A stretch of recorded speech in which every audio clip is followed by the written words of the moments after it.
Alright, let's turn those Cisco ACI concepts into something real. In this video, we log in for the first time, get the fabric discovered, and set ourselves up for the next steps without the guesswork. I am using Cisco ACI simulator on VMware APIC with the VM already running, so we can jump straight into setup.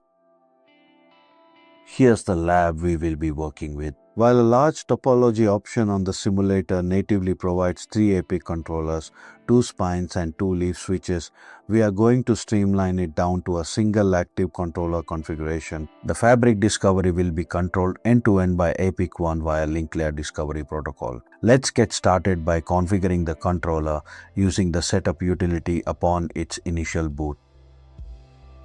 The boot process takes longer than shown as I remove parts where the screen is static. On the setup utility, I kept most of the values as default.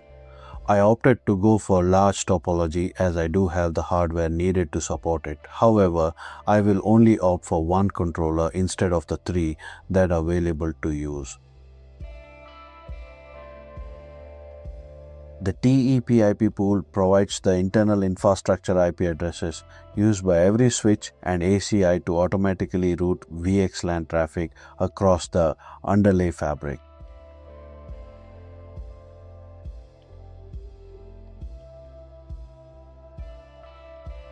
I have assigned out-of-band management and the gateway IP from my local LAN subnet so I can access the GUI from my desktop when the boot process is complete. I opted to choose a simple password as it's my lab setup. Obviously, in a production environment, you will need to choose a strong one. Once these management IPs and passwords are locked in, the controller will take a few minutes to fully initialize and spin up the services.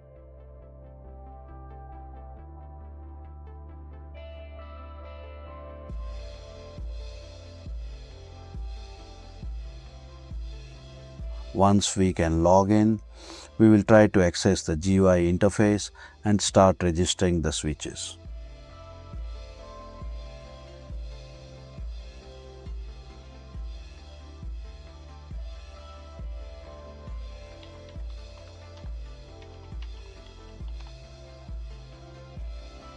Let's go ahead and enter the management IP of APIC in the browser.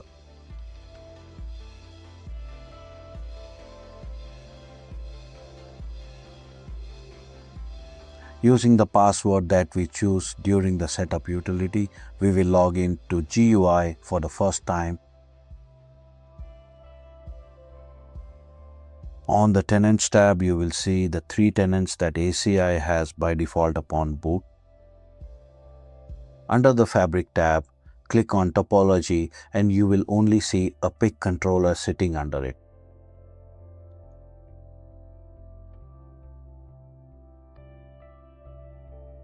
Now let's register our devices. Currently no devices are registered, so we see the leaf and spine count as 0. We will go to nodes pending registration. Since we know our ACI is connected to leaf 101, we should expect to see the leaf under that tab waiting for registration. We will assign the node ID as 101, node name as leaf 101 and click register. The leaf takes time to register and discover our spine switches. I'll pause and return when it's done. Our first leaf switch is now registered.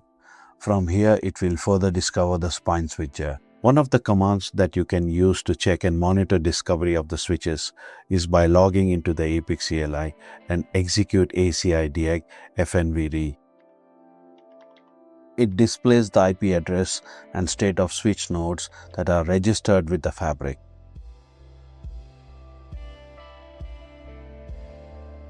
Now that we see our spine switch sitting in unknown state, let's go back and register the spine switches. Upon booting, ACI multicast LLDP packets with TVL for infrastructure VLAN and controller role. The leaf gets the LLDP packet, finds the ACI and sets up the infrastructure VLAN on that port.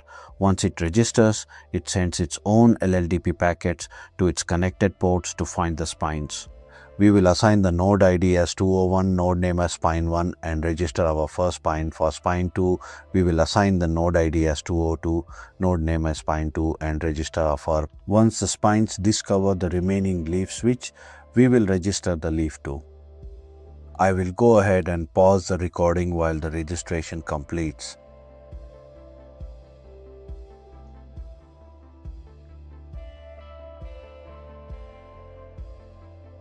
Now that we see our leaf 2, let's complete the registration for it. We will assign the node ID as 102 and node name as leaf 102 and click register.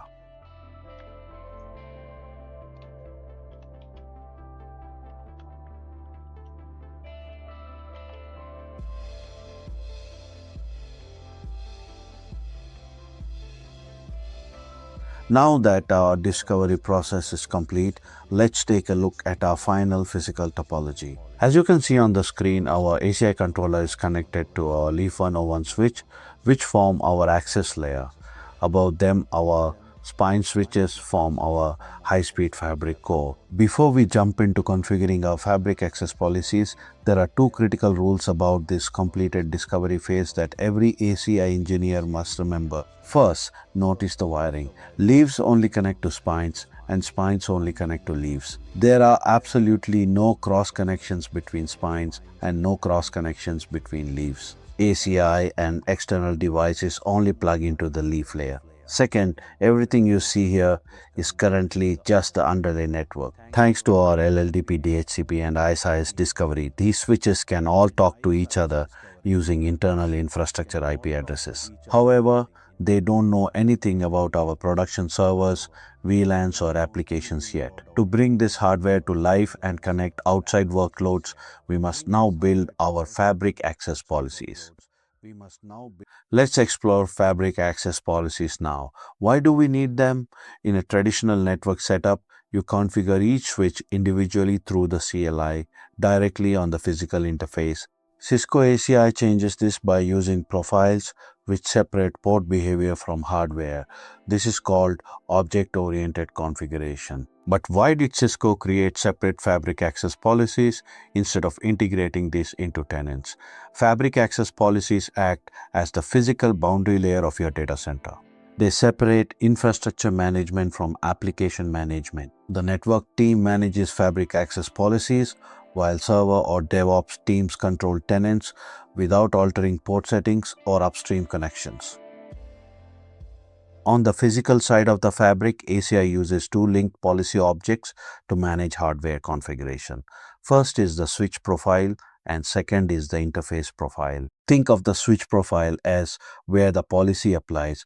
It targets the specific leaf switches the policy should attach to.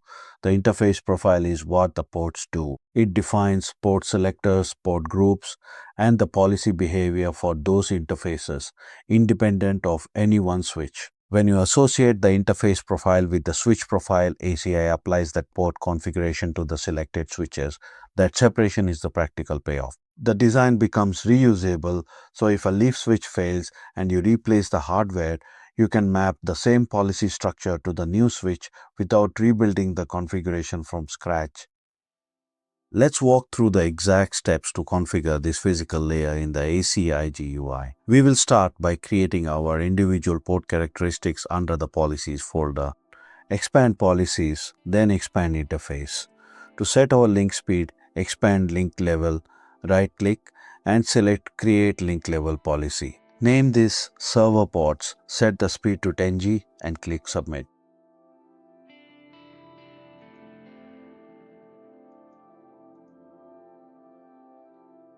Next, to enable link layer discovery protocol, expand LLDP interface, right-click and select Create LLDP interface policy. Name it Server LLDP-EN, set both transmit and receive to enabled and submit. For port stability, expand link flap, right-click, create a new policy named Server Port Flap. I will keep other settings as default and click Submit.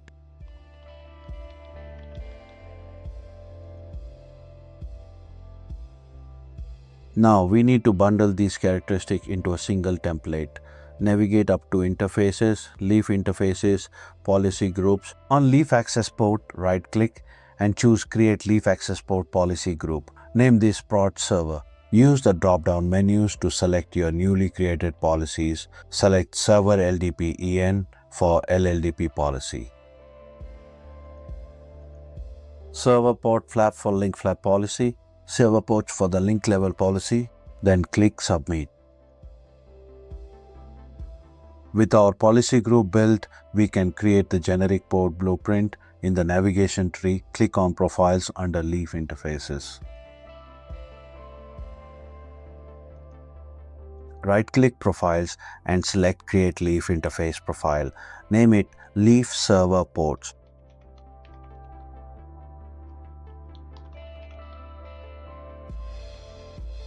On the Interface Selectors table, click the plus icon, name your selector, enter your target physical port string such as 1/10 to 15 and use the Interface Policy Group drop down to select the prod server we just built. Click OK and then click Submit.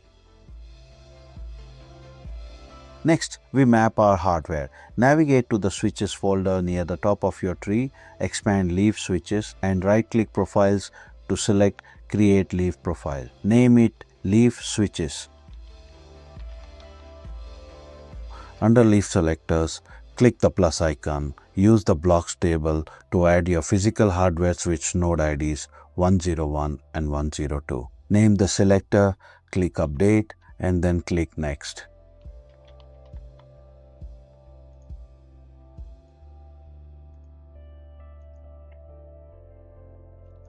On Associated Interface Selector Profiles table, select Leaf Server Ports and click Finish.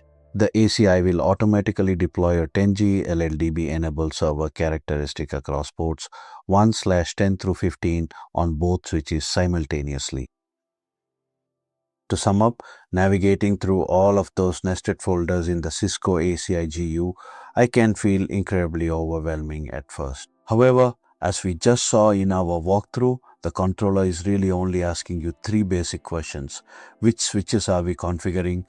Which ports are we targeting? And what specific protocol behavior do those ports need to have? Please keep in mind that the steps we performed practically in the lab today were just to provide a basic idea of how these objects link together conceptually. In a real production environment, you will rely on these exact same modular building blocks to scale configurations across hundreds of ports simultaneously with just a few clicks. Thanks for following along, and if you found it useful, feel free to like, subscribe or drop a comment. In the next video, we'll move on to domains, pools and APIs before jumping on to configuring tenants, VRFs and L3 out.